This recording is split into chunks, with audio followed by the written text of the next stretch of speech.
Vamos lá.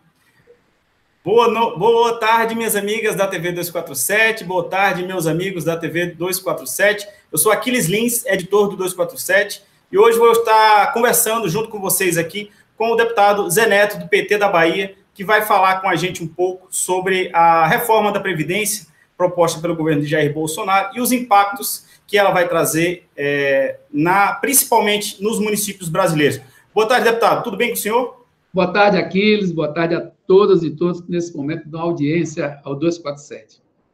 Legal. Deputado, enquanto o pessoal vai chegando, eu queria que o senhor comentasse aí essa missão, essa visita que o presidente Jair Bolsonaro está fazendo nesse momento aos Estados Unidos. Como é que o senhor avalia os resultados dessa ida do presidente aos Estados Unidos, considerando a pauta que ele levou para lá, que praticamente é uma pauta que não traz benefícios para o país, né? Ele assinou o protocolo que entrega a base de Alcântara, dispensou, numa medida unilateral, a exigência de vistos para cidadãos americanos, né? Sem falar em todo o apoio que ele tem dado à exploração do petróleo e às privatizações que ele pretende fazer. Como é que o senhor avalia, em nome do interesse nacional, o que é que o Brasil ganha com isso ou perde, na sua avaliação? Olha, hoje pela manhã nós tivemos aqui uma reunião da coordenação da bancada do PT, a qual eu sou vice-líder, e nossa presidente estava lá presente, e o nosso líder também. Então, a Gleice disse uma coisa assim, muito emblemática. A nossa análise, e foi o que eu senti ontem, ela sentiu, ela externou isso na reunião, que é o seguinte: o que nós estamos vendo é um desmonte do Estado brasileiro, das conquistas do Estado brasileiro, principalmente as conquistas sociais. Na cabeça desses que agora estão no poder, não existe a palavra soberania.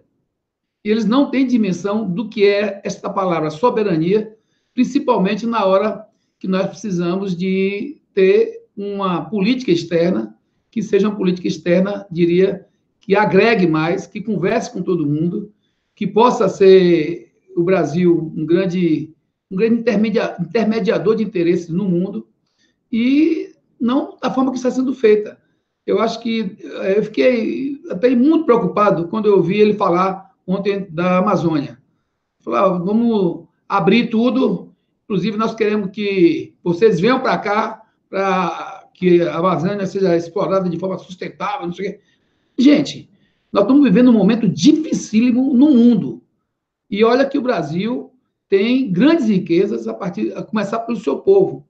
E isso que a gente viu ontem é um total desrespeito, inclusive, ao nosso Estado, eu diria, o Estado construído, o Estado de Direito, esse Estado que conseguiu, principalmente no período do Lula, se colocar no mundo de forma a poder olhar todos os países, especialmente os Estados Unidos, frente a frente. Não é à toa que ele foi considerado o cara por um dos presidentes mais populares e mais importantes dos Estados Unidos, que foi o Obama. Muito bem lembrado, deputado. Sem falar que mesmo os governos, vamos dizer assim, com a linhagem mais entreguista antes desse, como, por exemplo, do Fernando Henrique Cardoso, iam para os Estados Unidos com alguma pauta de reivindicações, né? E ainda que entregasse num acordo em que o Brasil perdesse, o Brasil saía com alguma coisa ainda nas mãos. Nesse caso, a gente não vê absolutamente nada, a gente não vê nenhum benefício do governo americano, né, para o Brasil, o que é realmente impressionante. E tem muita gente aqui já nos assistindo, desejando boa tarde. A Luciana Escobar está dando boa tarde aqui, a Pensilvânia Santos está dando boa tarde. Ela já está dizendo aqui, o deputado vai falar sobre como vai funcionar o consórcio dos governadores do Nordeste. Talvez, eu não sei se o senhor está muito bem informado sobre esse projeto. E a O'Hara Choquer está dizendo aqui, a pergunta que não vai calar: quando a esquerda de Lula irá fazer greve geral para este país pela liberdade e justiça de Lula? Quer comentar esse assunto aí enquanto o pessoal vai chegando, deputado?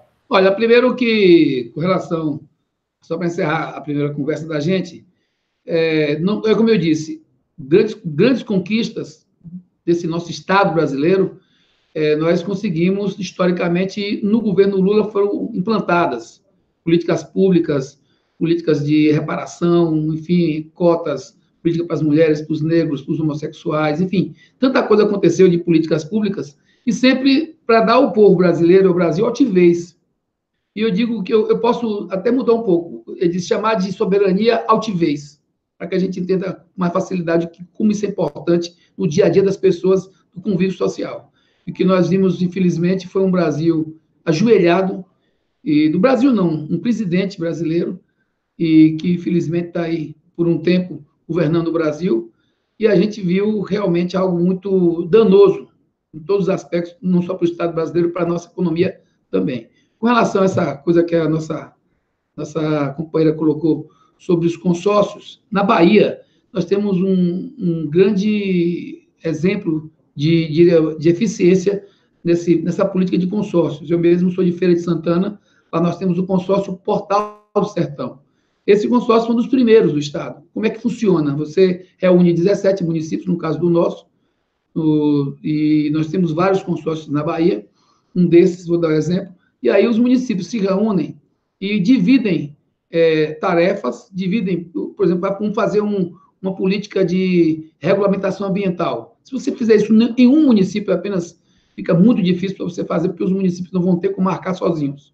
Mas quando você faz em consórcio, aí você constrói uma equipe, constrói um conjunto de ações e você consegue fazer em todos os municípios a política de ação de regularização ambiental. Estamos fazendo agora o SIM, que é para fazer as inspeções municipais, serviço de inspeções municipais.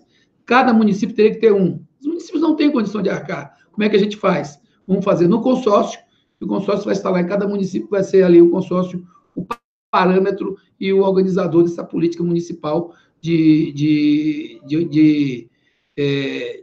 fiscalização e controle, para que a gente possa, com isso, ter viabilidade e fazer com que as leis sejam cumpridas. Lá a gente caminha muito com o Ministério Público, dialogando, e no nível de Estado, da infraestrutura principalmente, tem funcionado muito bem, com estradas, com intervenções de postos, com outras intervenções do dia a dia, com calçamentos, inclusive na saúde, que hoje nós temos uma experiência extraordinária no consórcio de saúde, na minha cidade, por exemplo, lá que é Feira de Santana, a segunda cidade da Bahia, nós temos lá a Policlínica Regional de Saúde, são 27 municípios, e nós temos lá 18 atendimentos especializados. Então, isso está sendo reproduzido nos estados do Nordeste, para que tenhamos condição de fazer com que, nesse âmbito estadual, a gente possa reunir os estados, fazer compras juntos, fazer intervenções juntos, fazer políticas públicas funcionarem de forma ordenada e claro, dividindo despesas, e a ação, diria, tecnológica, a ação de experiências que estão acontecendo melhor no um estado para ser passado para o outro, com a saúde também pode ser feito. Então, eu acho que o consórcio é uma experiência muitíssimo, diria, que deu muito certo na Bahia, e a gente tem certeza que nos estados do Nordeste nós vamos conseguir fazer com que esses consórcios...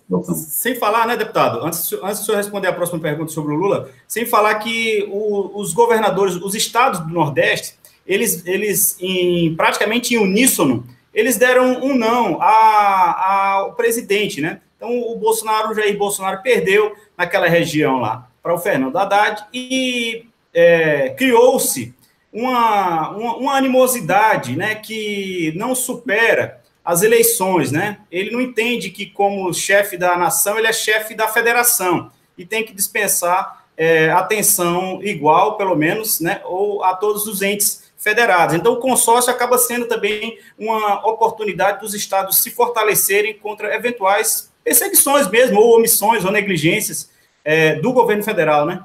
Olha, eu posso dizer com tranquilidade, dos estados brasileiros, os estados do Nordeste, excluindo ali, ressaltando o Rio Grande do Norte, que foi governado pelo DEM, não é? Pela turma deles, que acabaram o estado.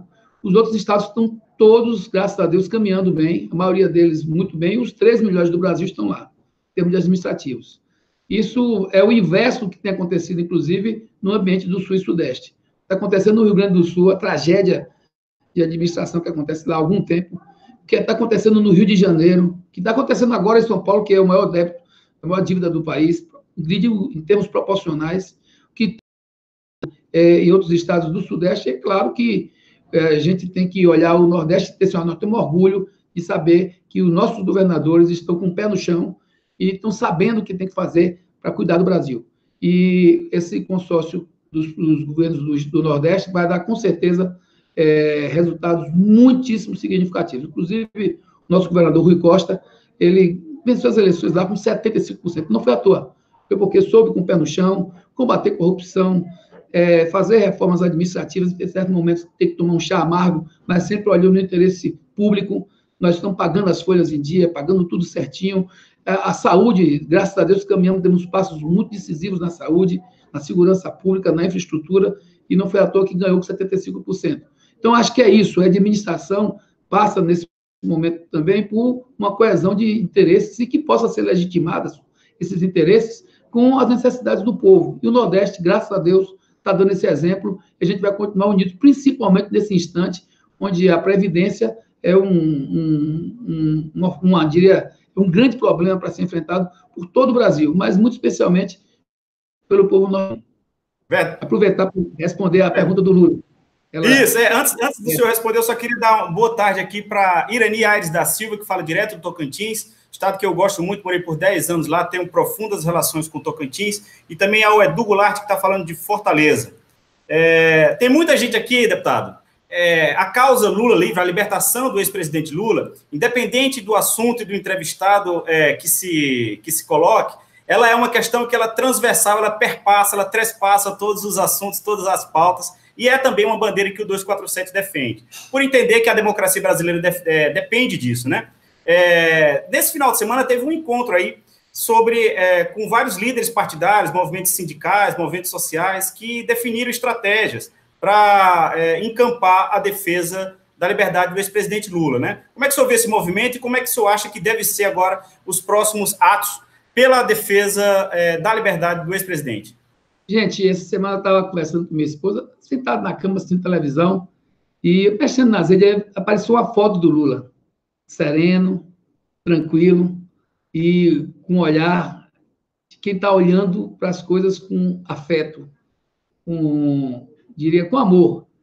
E o Lula, ele representa para a gente, não é só a representação do PT que está, nesse momento, sendo aprisionada de forma política, um preso político, mas é tudo que nós construímos, está representado nesse momento. Quando a gente vê o que está acontecendo agora nessa viagem do presidente atual aos Estados Unidos, o que é que a gente lembra primeiro, todos nós, como o Brasil era tratado no período Lula, como o Brasil foi respeitado no período Lula, como o Brasil conseguiu fazer uma política adequada e gerando emprego, porque acho que de tudo que nós podemos construir no Brasil são políticas públicas que possam gerar emprego e renda, que é o formato que faz com que os estados arrecadem, que os municípios arrecadem, que a União arrecade, é onde você consegue estabilidade fiscal. Nós tivemos o período de Lula e o primeiro governo de Dilma, a crise da Previdência, a gente conseguiu contornar, por quê?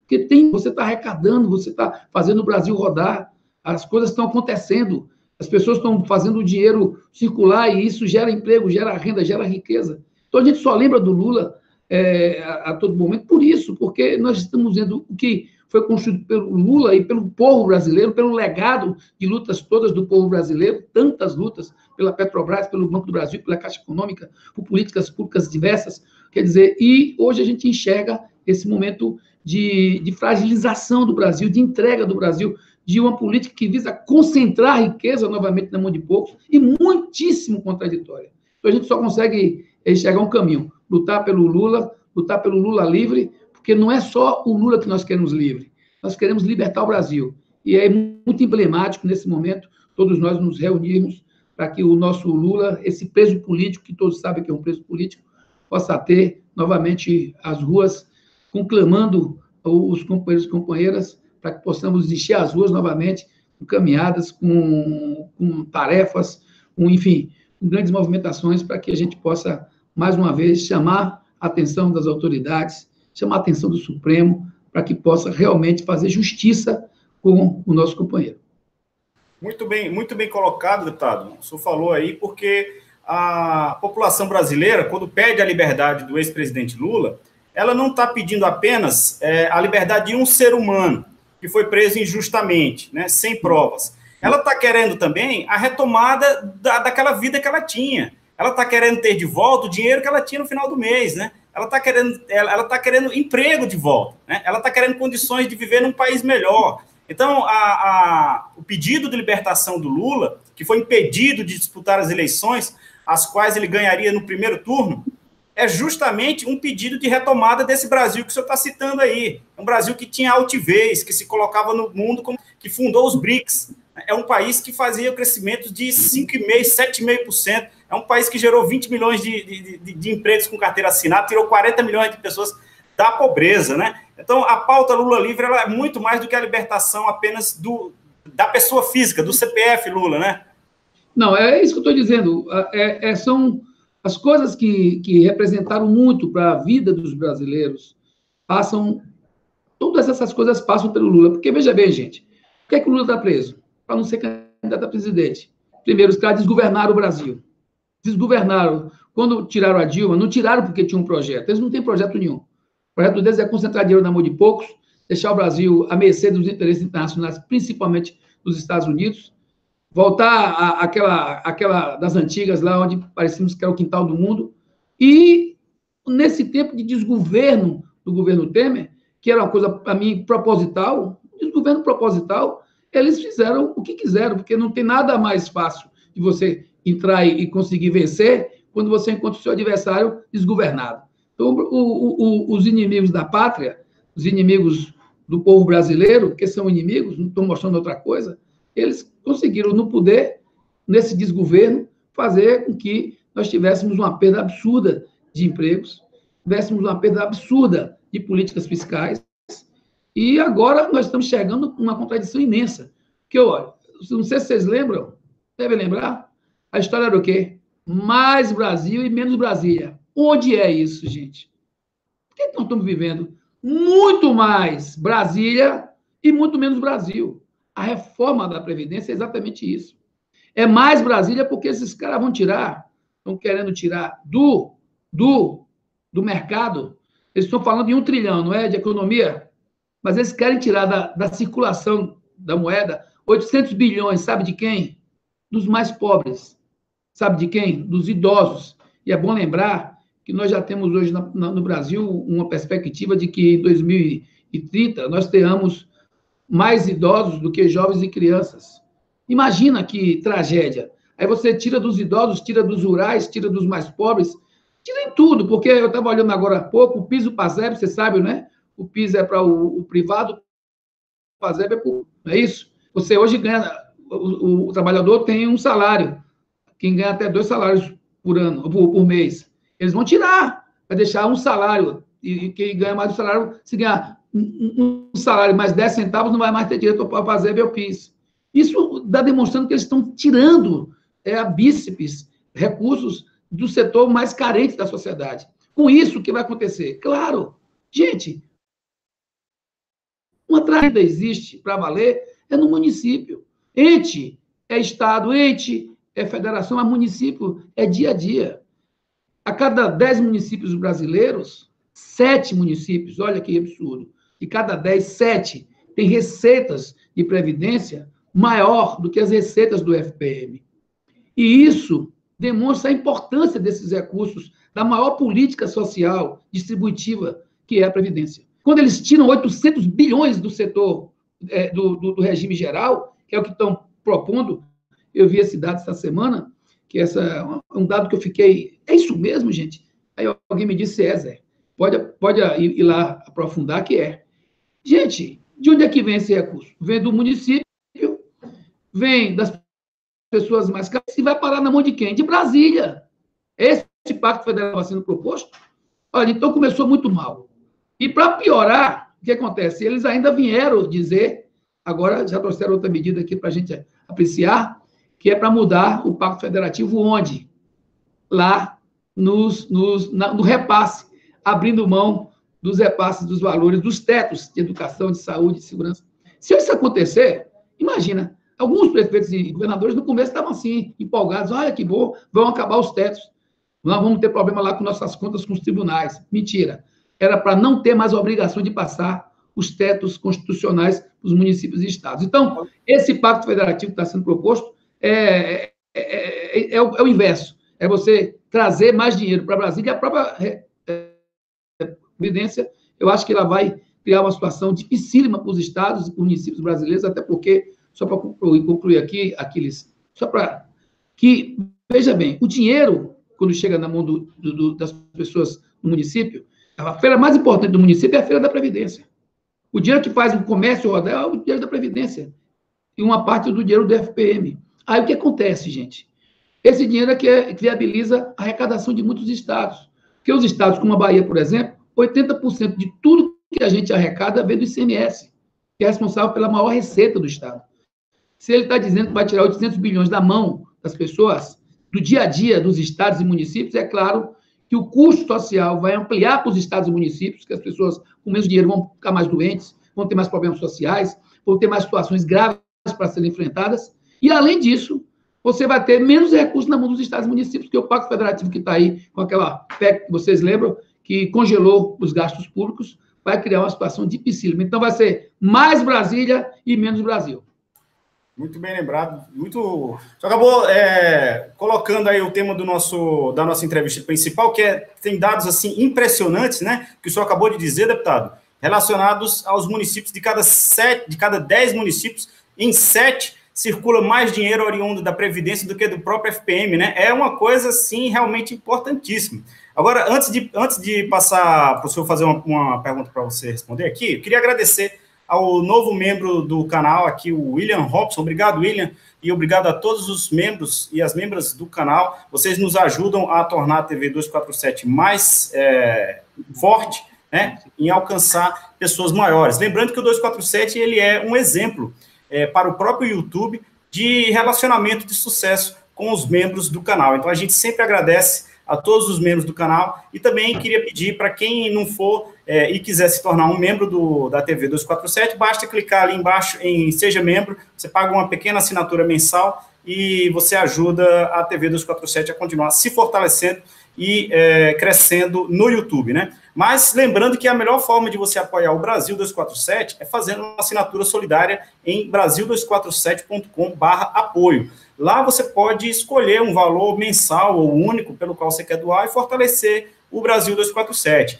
A gente pede também apoio ao projeto, ao coletivo Jornalistas pela Democracia, que reúne um time de excelente qualidade, talvez seja a maior reunião de profissionais, de grandes profissionais do jornalismo já feitas em apenas um único lugar, né? Quem quiser apoiar essa causa, agora a gente recebeu duas presenças ilustres, que é as jornalistas Denise Assis e Hildegard Angel, né? Então, eu peço que quem puder ajude a causa Jornalistas pela Democracia em brasil247.com/democracia.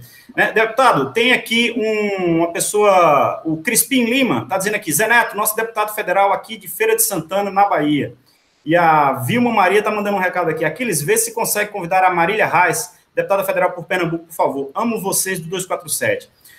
Uma boa sugestão, Vilma. A Marília, que é uma deputada muito atuante, né, teve uma ascendência assim, sensacional em Pernambuco. Inclusive, eu defendi que ela fosse candidata. Eu, pessoalmente, gostaria de tê-la visto disputar o governo de Pernambuco, que é o estado de onde eu nasci, né? Ficaria muito feliz de ver uma neta de Miguel Reis lá no Palácio do Campo das Princesas.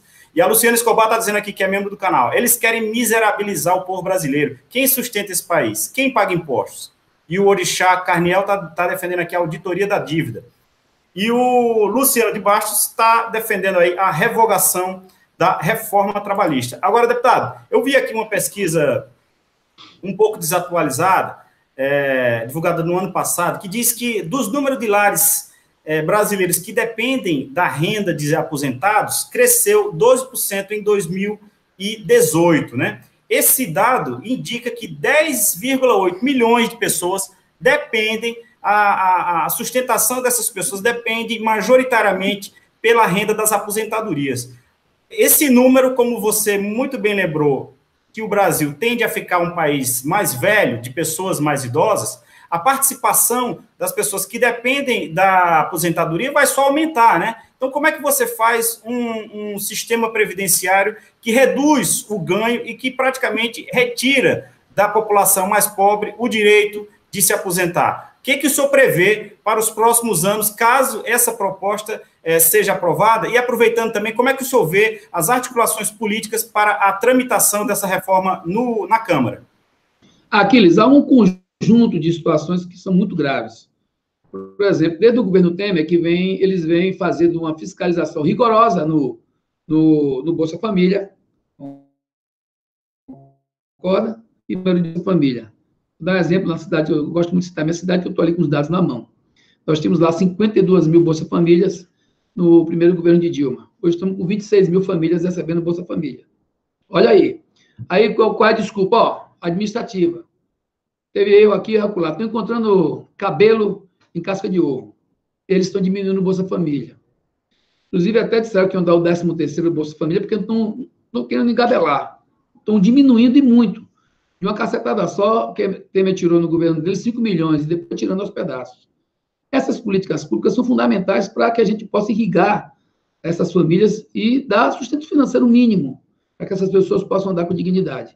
Agora, essa questão da Previdência, eu quero desmistificar aqui uma coisa. Porque alguns pensam que isso é o Norte e o Nordeste, que são as regiões mais pobres, não é? Vou dar aqui alguns números. Vamos lá? Rio de Janeiro, 92 municípios. Sabe quantos tem receita de FPM menor do que receita de Previdência? 81 municípios. Vamos dar outro exemplo aqui. São Paulo, são 645 municípios. Sabe quantos tem receita de Previdência maior do que FPM? 520. Então, não é uma situação geral em todo o país. Então, não tem essa coisa de a gente olha, é só no Nordeste e no Norte. Não é.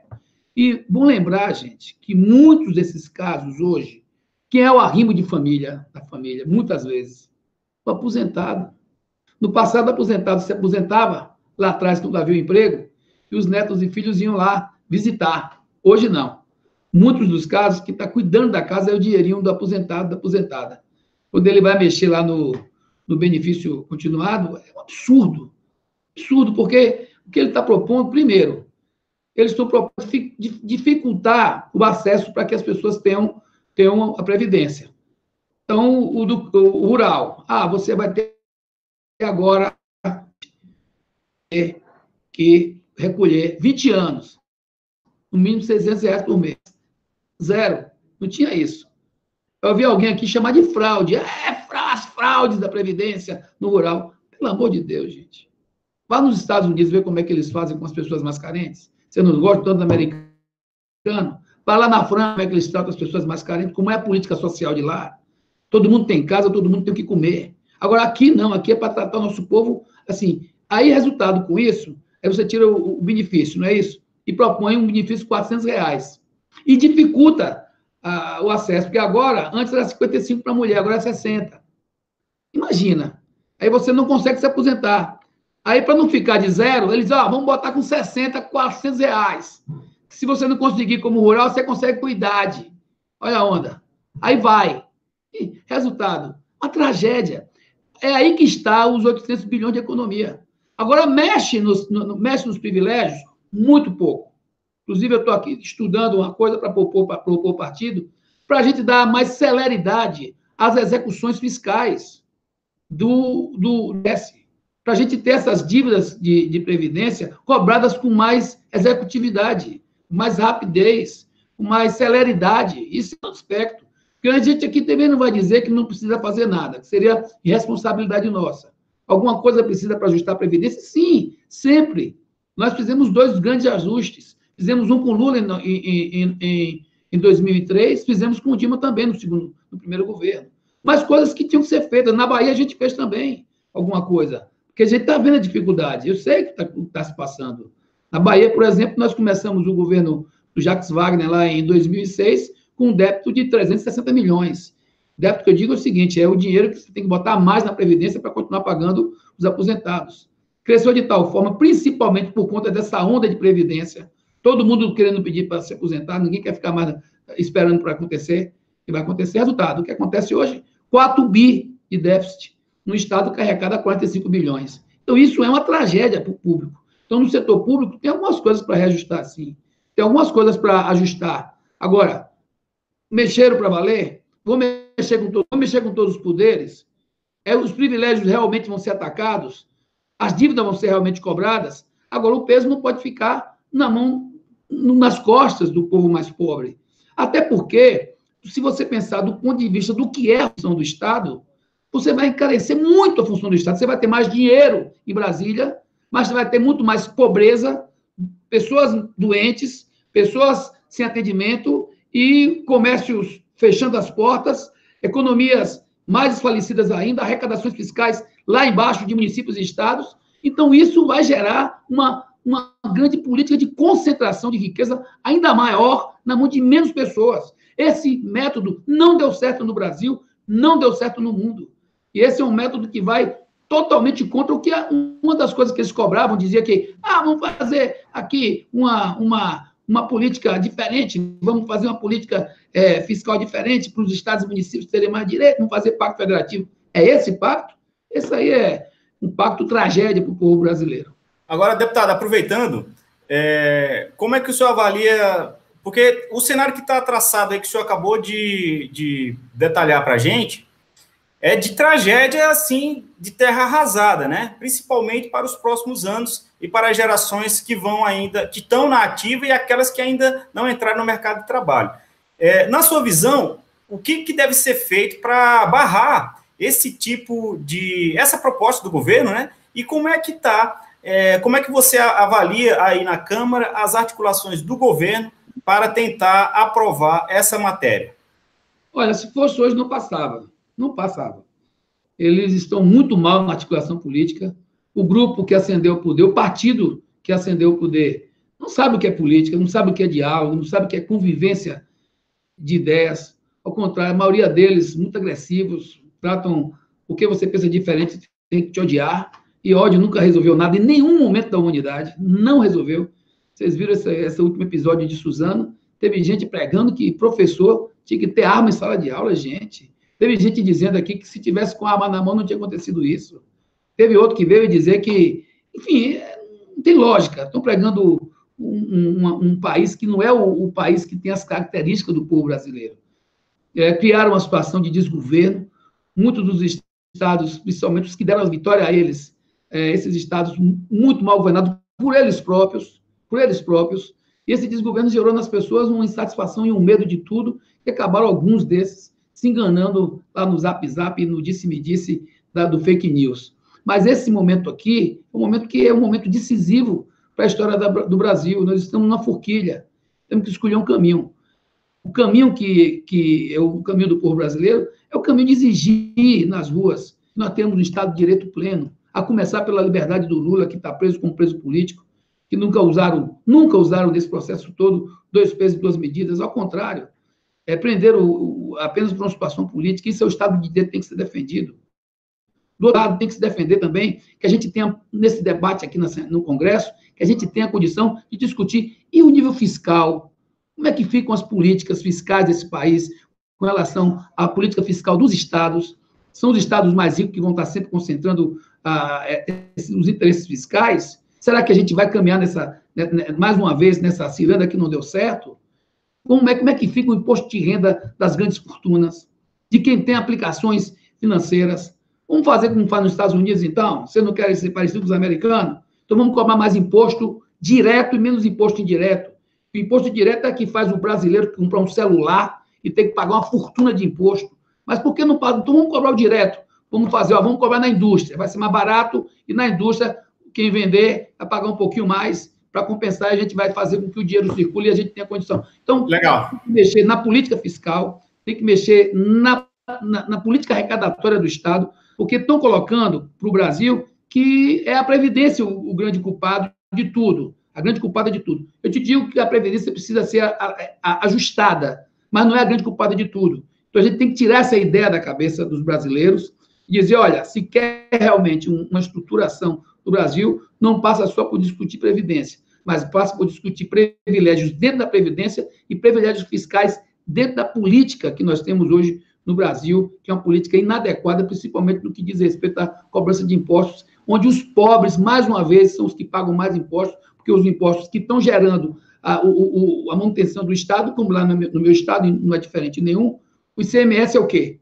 O que é o ICMS? Imposto indireto. E o imposto direto está onde? Qual é o imposto que viabiliza o Brasil? É o imposto direto ou o imposto indireto? Agora, vá nos países mais ricos e veja a proporção disso, e veja a proporção no Brasil desse diferencial de imposto direto e imposto indireto. Então, acho que você perguntou qual é a saída, nós temos, a primeira saída, a preliminar, é não aceitar que o Estado seja destruído. Essa é a primeira saída. Então, não podemos aceitar, somos contra essa reforma de Previdência que foi proposta. Agora, tem muitas situações que têm que ser discutidas caso a caso, ponto a ponto. Já coloquei algumas linhas gerais aqui para vocês.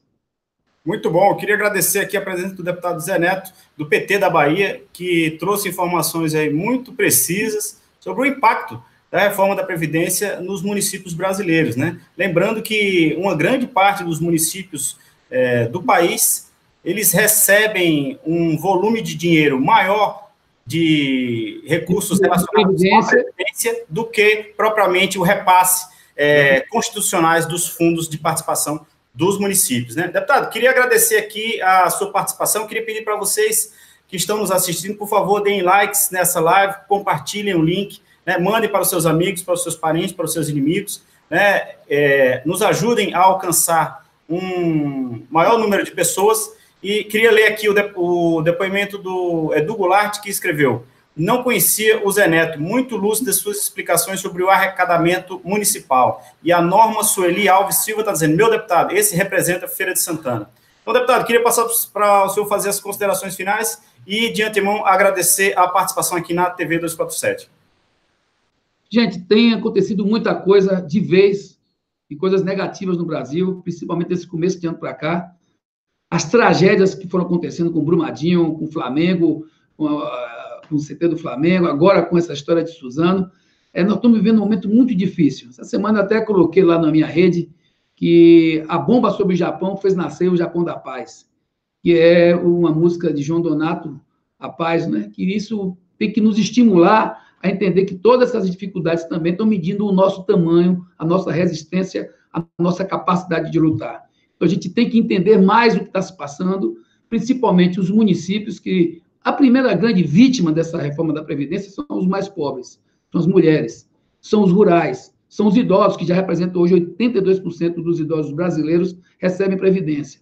E esses são as grandes vítimas iniciais dessa proposta absurda que está sendo apresentada. Mas os municípios, as economias municipais, eu disse agora há pouco, de norte a sul do Brasil, porque estavam pensando que era só norte e nordeste, todos os estados. São 10 de cada 10 municípios, 7 têm receitas de previdência, que movimentam o comércio, que movimentam as feiras livres, que movimentam a vida das pessoas, que compram o remédio das crianças, dos idosos, que dão condição para que as pessoas possam, e as famílias possam gestar sonhos. Esses recursos estão sendo cortados. E isso vai gerar um grande déficit social e uma grande perda na nossa economia, a começar pelos municípios. Então, vamos que vamos lutar, vamos dizer não a esse retrocesso, esse absurdo que estão propondo ao Brasil, e vamos acreditar que a nossa resistência, a nossa capacidade de lutar, e agradecer muito a vocês pelo convite. Eu acompanho muito o 247, e temos que ter canais como esse, que possam realmente trazer mais informações e mais munição, para que a gente possa fazer um debate social mais amplo, com mais coerência, com mais consistência, e dando à nossa turma que está aí nos ouvindo mais elementos para fazer a disputa. Muito bom. A gente que agradece, deputado, a possibilidade de você estar aqui conversando com a gente, né? Queria, para encerrar, dizer a vocês que daqui a pouco, às 15 horas, o advogado Gilberto Berkovitch vai falar sobre o desmonte provocado pela Lava Jato no país. Então, fiquem aí, fiquem ligados. Daqui a pouco, às 15 horas da tarde, tem entrevista ao vivo com o advogado Gilberto Berkovitch e, na sequência, a programação normal da TV 247. Um abraço a todos e a todas e até a próxima, gente. Tchau, tchau.